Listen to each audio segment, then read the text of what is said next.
Hey guys, so today you and I are going to talk about being sociable at work. So let's get into it. So the question in question was, Frederick, what if someone just doesn't like to be all that sociable at their job? Is it possible to manage the misinterpretation that that is something negative and avoid losing your job over it? Yes. Yes, it is. So when I say, and I have said so quite a few times now, that it is important for you to be a team player when you work in any company, what I mean by that doesn't is not that you have to be a socialite. You don't have to be the life of the party. You don't have to go to all the afterworks and so forth. What you have to do is to understand that you are working in an environment where there are expectations on your behavior. It's no different from any job. Different companies will have different expectations on your behavior and because they're looking for a certain type of person. They're building a team, if that makes sense, because every company is a team and they have rules for what you have to do in order to be allowed to be on that team. And if you don't follow those rules, they're going to kick you out. Now, with that said, on the other hand, you have some wiggle room usually, depending it depends a little bit on company, but the thing that you can do is that you can make an initial investment in your relationship with the people around you. What I mean by that is simply that you probably have friends, I'm guessing, and you will have different types of friends. And you see, the beautiful thing about friendship is that it can be very different from person to person. There are so many combinations of friendships and what is acceptable behavior that it's actually very easy to make friends in comparison to how easy it is to adjust your behavior in a place of work. Because when you are with friends, you probably have friends that you know that you can hang out with these people and behave in that way, and with these people you have to hang out and behave in a different way. And some friends you can't put in the same, like you don't hang out with them at the same time because they're sort of different people and you don't want to cause any friction or anything like that. But you can have different requirements on different people as to what they need to do in order for you to feel comfortable hanging out, and in turn they will of course have expectation on you what you need to do in order for them to feel comfortable hanging out. And this same goes for your place of work. In other words, if you get to know your coworkers and they realize that, well, you're not really a bad person or you're not really a negative person, you're just a little bit shy, or you're just a little bit you don't talk as much as you should probably, and stuff like that, it's very likely that they will accept that sort of behavior. I mean, if you're a grouch all the time and you're always mean to people, there's a comfort range, if that makes sense. Even a person who usually is a little bit grouchy, and I have actually worked with people like that, who, like, I would never hang out with them in a million years because they had a very poor attitude. But they kept their job, and a lot of other coworkers who were more flexible than I was felt that this person was okay to work with. Like, and they said, yeah, I understand. Like, she is, in this case it was a she. Yeah, I mean, she's like a little, like, they actually did say these words. She's like a little dog. Like, she has a lot of bark, but no real bite.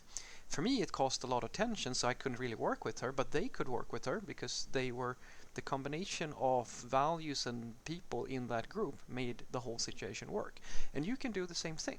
You are allowed to be yourself to a certain point in any given context, in any company.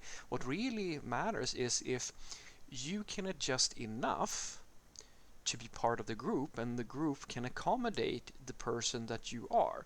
And that's how every single company works. That's why they're trying to build a team of people that sort of reflect. I mean, diversity is a good thing, but you still have to sort of reflect the values that is dominant within the group, because you can't take someone who is radically different. As an example, if you're in a sort of social environment and you have this lone wolf who never wants to talk to anybody, who never wants to do anything with anything, just come in. Like, if you're a new hire, you're gonna get fired like that. because you haven't even you cannot go into such a vastly different environment and then have the same attitude, because you're going to actually you will damage the relationship between the people who are already there, because they need to work with you and you're going to make them feel uncomfortable. Even if you feel comfortable with that attitude, they're in many cases not going to be comfortable.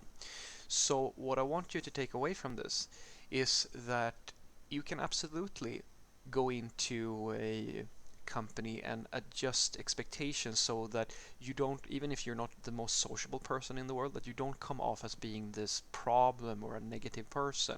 What you have to do is to make an initial effort. You need to make an investment. People need to get to know you. Now, the best companies, they actually understand this.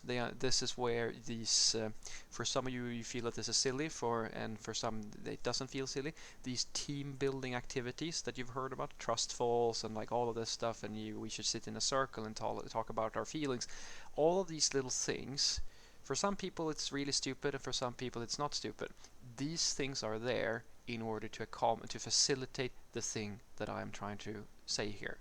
They are all designed for the same thing, so that the people who are working together can start to understand each other. Now, if you have a high EQ or you're a very emotionally intelligent person, you will see this. You will be the sort of person who starts to figure out. You can read a room, if that makes sense. And when you can read a room, you can understand that you have different people or different players in the team, and they work in different ways. And you can start to see a red thread as to how do I need to maneuver, how do I need to talk to people and so forth in order to make this a good work environment. That's what the manager, like the good manager or managers, will prioritize as much as humanly possible. But that's not every single company. So if you're in a company where you might not have that opportunity provided to you, you can talk to your manager to see if, like, explain that you can actually just be transparent about the thing and say, I want to get to know my coworkers a little bit better or something like that. Is there a possibility that we can do a few of these exercises or prioritize team building or things like that? You can absolutely talk about that. And if that's not feasible to you or not something you want, then at the very least you need to take a initial investment and take an interest in your coworkers and start to get to know them and talk a little bit, maybe do lunch a few times and so forth, just so that they can see. It's like having a little dog. Let the dog sniff you so it knows that you're not a threat, and then it will start to trust you. Same thing with your coworkers. They need to sniff you. That's basically it. Let them understand that you're not a mean person. It's just that you don't talk as much as you should, and in turn you have to try your best to accommodate them. It's a mutual thing. Have a great day.